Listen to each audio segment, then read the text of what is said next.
168।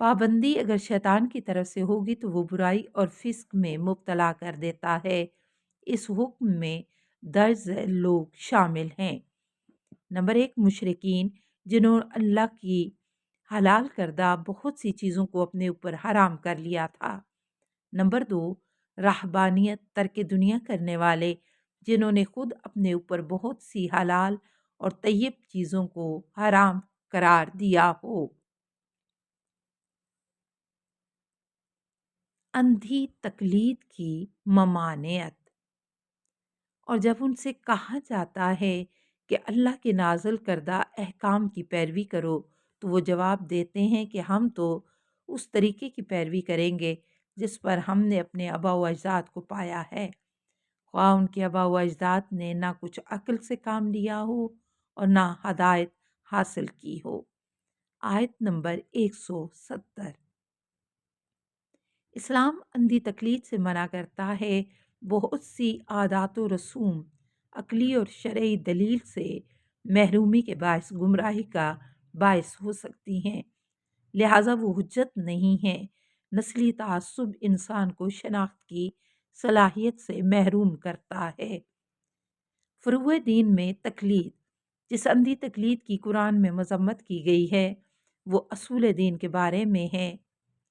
ما انزل اللہ کے مقابلے میں وہ آبائی تقلید ہے جو عقل و ہدایت سے عاری ہو، لیکن دلیل و برہان کے ذریعے اصول دین کو سمجھنے، اس پر ما انزل اللہ کے مطابق ایمان لانے کے بعد شرعی احکام کی تفصیل معلوم کرنے اور ان پر عمل کرنے کے لیے ماہرین مجتہدین کی طرف رجوع کرنے کو اندھی تقلید نہیں کہتے، بلکہ یہ تو علم و ہدایت پر عمل کرنے کا ایک ایسا طریقہ ہے جس کی اللہ، رسول اور ائمہ علیہ السلام کی طرف سے نہ صرف اجازت ہے بلکہ اسے تاکید کے ساتھ واجب قرار دیا گیا ہے۔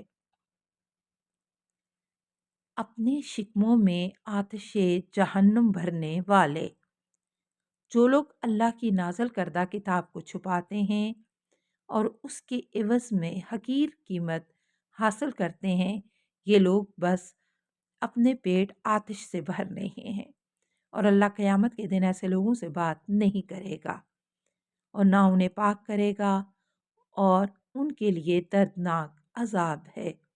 آیت نمبر 174۔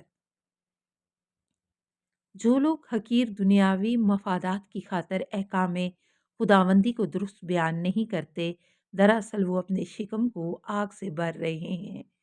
یہ آیت تجسم اعمال پر دلالت کرتی ہے۔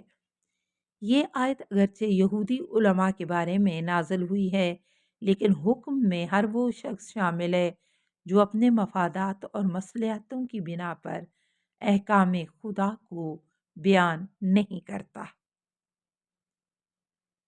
اسلامی قانون قصاص۔ اے ایمان والو، تم پر مقتولین کے بارے میں قصاص کا حکم لکھ دیا گیا ہے۔ آزاد کے بدلے آزاد، غلام کے بدلے غلام، عورت کے بدلے عورت۔ ہاں، اگر مقتول کے بھائی کی طرف سے قاتل کو قصاص کی کچھ چھوٹ مل جائے تو اچھے پیرائے میں دیت کا مطالبہ کیا جائے، اور قاتل کو چاہیے کہ وہ حسن و خوبی کے ساتھ اسے ادا کرے۔ یہ تمہارے رب کی طرف سے ایک قسم کی تخفیف اور مہربانی ہے۔ پس جو اس کے بعد بھی زیادتی کرے گا اس کے لیے دردناک عذاب ہے۔ آیت نمبر 178۔ اور اہل عقل والو، تمہارے لیے قصاص میں زندگی ہے، امید ہے تم اس قانون کے سبب بچتے رہو گے۔ آیت 179۔ تشریح کلمات: قصاص، قاف صاد صاد، کسی کا تعقب کرنا۔ کہانی کو قصہ اس لیے کہا گیا کہ اس میں صاحب کردار کے حالات کا تعقب کیا جاتا ہے۔ قتل کے بعد قاتل کا تعقب کیا جاتا ہے، اسی لیے خون کا بدلہ لینے کو قصاص کہتے ہیں۔ نمبر 1، قصاص معاشرے میں عدل و انصاف کو یقینی بنانے کے لیے ایک مہذب اور منظم قانون ہے۔ انتقام کا اندھا جذبہ نہیں، نمبر 2، اسلامی قانون قصاص کی خوبی یہ ہے کہ اس میں خون کا احترام بھی ہے اور قاتل کی تنبیہ بھی۔ بظاہر سنگین اور سخت نظر آنے والی اسلامی تعزیرات رواداری، باہمی محبت، احترام اور الہی عطوفت کی آئینہ دار ہیں۔ نمبر 3، معاشرے کی سلامتی اور امن عامہ کے لیے قصاص ایک اہم قانون ہے۔ اسلام میں اجتماعی اور معاشرتی سلامتی کا تحفظ انفرادی حیات پر مقدم ہے۔ اللہ کی نصرت عنقریب آنے والی ہے۔ کیا تم خیال کرتے ہو کہ یوں ہی جنت میں داخل ہو جاؤ گے، حالانکہ ابھی تمہیں اس قسم کے حالات پیش نہیں آئے جو تم سے پہلوں کو پیش آئے تھے؟ انہیں سختیاں اور تکالیف پہنچیں اور وہ اس حد تک جھنجھوڑے گئے کہ وقت کا رسول اور اس کے مومن ساتھی پکار اٹھے کہ آخر اللہ کی نصرت کب آئے گی؟ انہیں بشارت دی گئی کہ دیکھو اللہ کی نصرت عنقریب آنے والی ہے۔ آیت 124۔ نمبر 1، راہ خدا میں مشکلات اور کٹھن آزمائش سے گزرے بغیر جنت کی خواہش خام خیالی ہے۔ ام حسبتم۔ نمبر 2، آزمائش خدا کا ایک دائمی قانون ہے جس سے ہر شخص کو گزرنا ہوگا۔ نمبر 3، نصرت خداوندی۔ آزمائش میں آخر دم تک ثابت قدمی کے بعد بھی نصیب ہوتی ہے۔ متی نصر اللہ انا ناصر اللہ القریب۔ بنی اسرائیل کا بادشاہ کے تقرر کا اصرار اور تابوت بنی اسرائیل صندوق کی واپسی۔ آیات 246 سے 252 قرآن سے ترجمہ و حاشیہ مطالعہ فرمائیں۔ تشریح کلمات: سکینتن، سین کاف نون سکون سے، فعیل کے وزن پر ہے بہت زیادہ سکون و اطمینان۔ تابوت، تے واو بے صندوق، اصل میں توپ کا معنی رجوع کرنا ہے، اور چونکہ انسان بار بار صندوق کی طرف رجوع کرتا ہے اس لیے صندوق کو تابوت کہا جاتا ہے۔ یہ حضرت موسیٰ علیہ السلام سے تقریباً 3 صدی بعد اور کوئی 1100 سال قبل از مسیح کا واقعہ ہے۔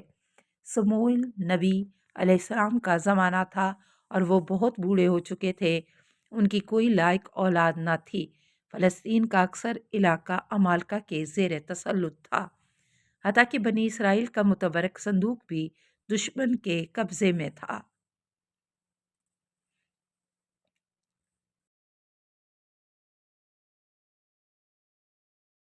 تابوت بنی اسرائیل کی خصوصیات: بنی اسرائیل اسے عہد کا صندوق کہتے تھے۔ ایک جنگ میں فلسطینی مشرکین نے بنی اسرائیل سے چھین لیا تھا۔ تواریخ و احادیث سے صندوق کی درج ذیل خصوصیات سامنے آتی ہیں۔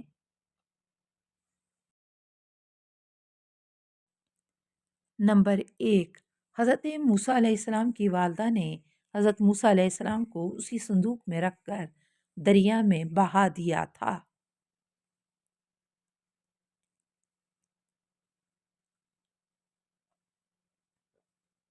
نمبر 2، اس میں وہ الواح تختیاں تھیں جو طور سینا میں اللہ تعالیٰ نے حضرت موسیٰ علیہ السلام کو عنایت فرمائی تھیں۔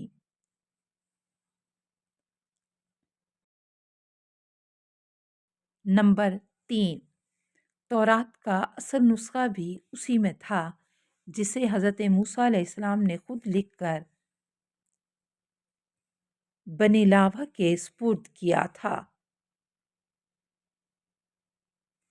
نمبر 4، من کی ایک بوتل اس صندوق میں تھی جو صحرا میں بنی اسرائیل کو اللہ کی طرف سے عنایت ہوتا تھا۔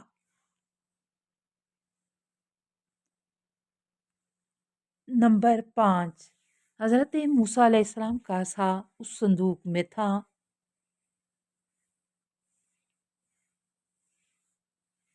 نمبر 6، حضرت موسیٰ علیہ السلام کی زرہ اس صندوق میں تھی۔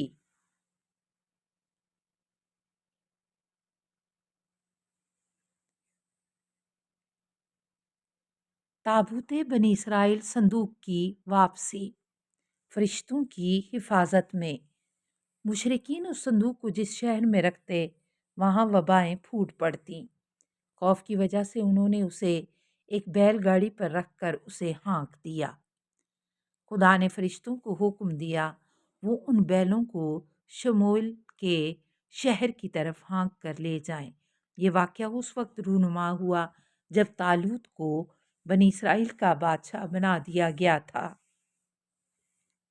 صندوق کے واپس آنے سے بنی اسرائیل کو تقویت حاصل ہوئی، ان کے پست حوصلے بلند ہو گئے۔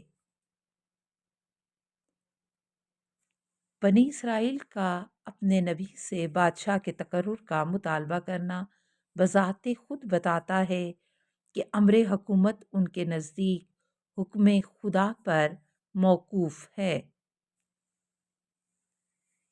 قابل اعتماد لوگوں کے ساتھ میدان جنگ میں اترنے کے لیے جناب طالوت نے ظاہری جوش و جذبے پر اعتماد نہیں کیا، بلکہ انہیں نہر کے پانی سے آزمایا تو کامیاب ہونے والے تھوڑے رہ گئے۔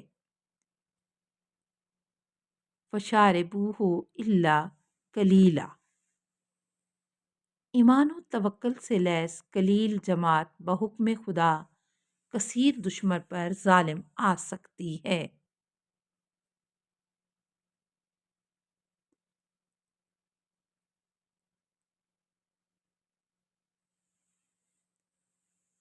التماس دعا من جانب مکتب امام زمانہ اجل فرجہم۔ اللہم صلی علی محمد وآل محمد وآلہ الطیبین الطاہرین المعصومین۔